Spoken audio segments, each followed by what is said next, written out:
Sir Geoffrey Nice was the lead prosecutor at the trial of Slobodan Milosevic. He joins us now from London. Good to have you on the program with us. As this trial is in absentia, what do you expect, if anything, to come out of it? Is it possible for justice to be served? It all depends what you mean by justice. It also depends what you mean by truth. And I think it also involves what we all understand these days by competing narratives. The narrative of this killing is actually known and accepted by all of us. Let's not beat about the bush.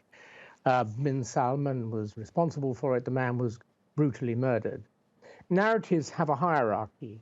The best hierarchy, at the top of the hierarchy for somebody like Salman and Saudi Arabia, would have been to have killed Khashoggi in a way that was not detected, for him to have disappeared, and then to write a history that would be adverse to him.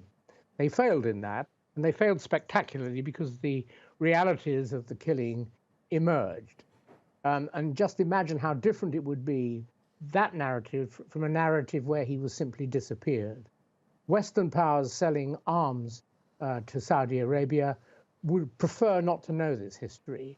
And if it had just disappeared, they'd be able to say, well, nothing's quite proved. But too much information has come out.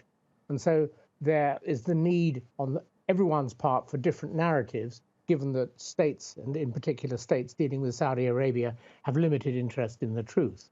Saudi Arabia tried another form with its trial of certain people and sentencing them in Saudi Arabia to set another narrative. Nobody's believing that.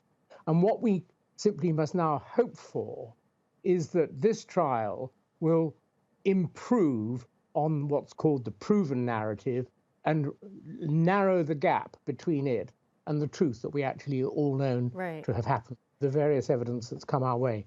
And trials in absentia can do that. It's difficult for them, but they can add material, can add evidence, can improve the narrative, and indeed can sometimes have effect by sanctioning those implicated, in at least to the extent of stopping them traveling. Okay.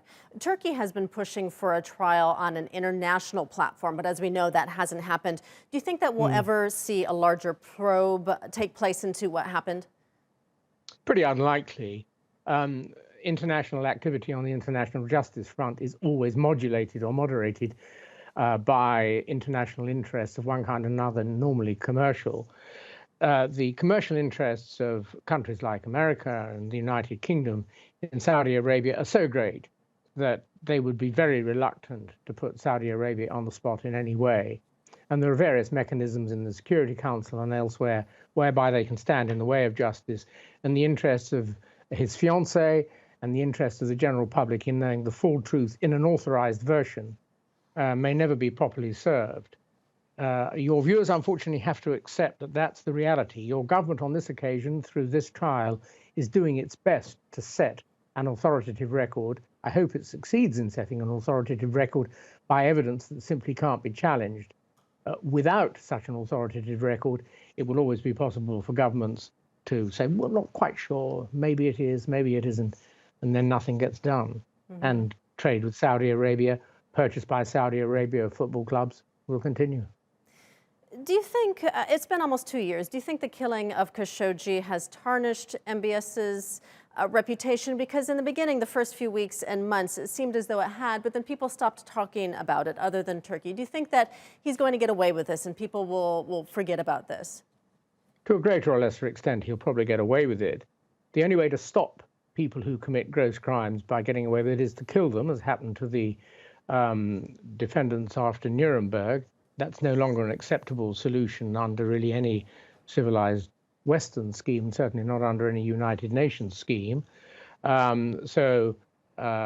He's there. Will he get away with it? Yes, somebody like Trump will almost certainly be prepared to never say something is proved if it serves his interest to say otherwise. And unfortunately, the rest of us, we, the general public, are much affected by the official positions taken by our leaders, because in general, that's a good thing. We shouldn't be trying to second guess everything. On this occasion, we not only can second guess it, we've already first guessed it. We know the truth. And so governments that wish to obscure the truth are having to do what they can to try and create, probably, a screen from the real truth so that they can get on with the things that are more important to them, trade and other international interactions and concerns.